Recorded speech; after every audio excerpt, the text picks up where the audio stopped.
بسم اللہ الرحمن الرحیم۔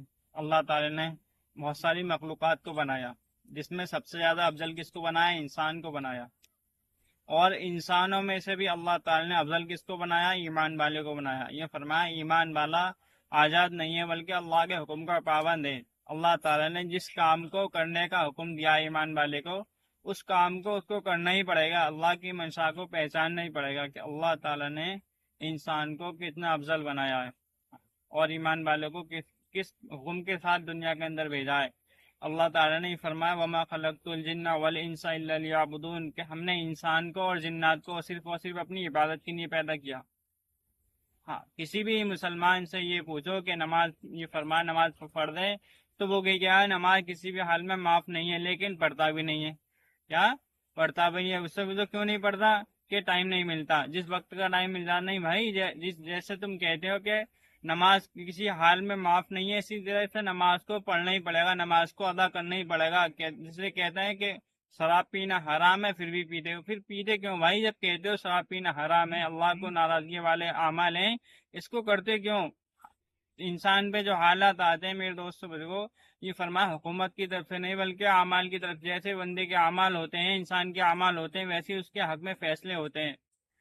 یہ فرمایا اللہ کے نبی صلی اللہ علیہ وسلم جب معراج پر گزر ہوا تو جبرائیل علیہ السلام سے پوچھا یہ کیا چیزیں، جو کچھ چیزیں نیچے سے اوپر جا رہی ہیں، اوپر سے نیچے آ رہی ہیں؟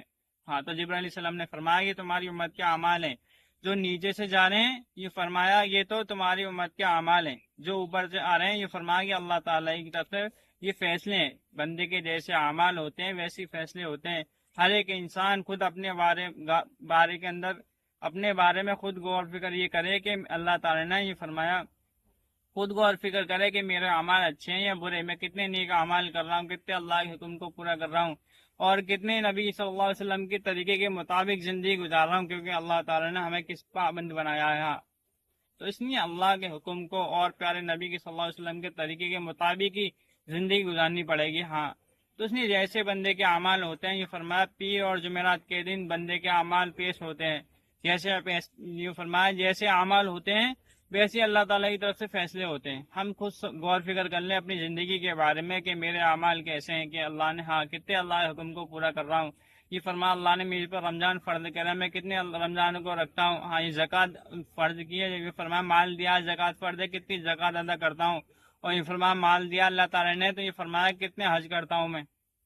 تو یہ ساری چیزیں ہیں میرے بھائیوں بزرگوں دوستوں، کہ اللہ تعالیٰ کے حکم کو ہم پورا کریں، اللہ کے منشا کو پہچانے، میرے رب کیا چاہتا ہے ہر حال میں، یہ فرما اللہ کے حکم کو پورا کریں۔ بسم اللہ الرحمن الرحیم۔ ہم کھانا کھاتے ہیں، یہ فرمایا اپنے کھانے کی دعا تو پڑھ لیتے ہیں، جو کھانے کی دعا بسم اللہ وعلی برکت اللہ۔ یہ فرمایا جب رشتے داری میں مہمان کے یہاں پہ کوئی دعوت کرتا ہے، اس کی جو کھانا کھاتے ہیں اس کی دعا نہیں پڑھتے، اس کی دعا کیا ہے؟ یہ فرمایا اس کی دعا ہے اللہم اطعم من اطعمنی واسقی من سقانی۔ یہ فرمایا اس دعا کو، اے اللہ جس نے کھلایا اس کو کھلا، جس نے پلایا اس کو پلایا، اس دعا کو ضرور پڑھا کرے مہمان کے دسترخوان پر۔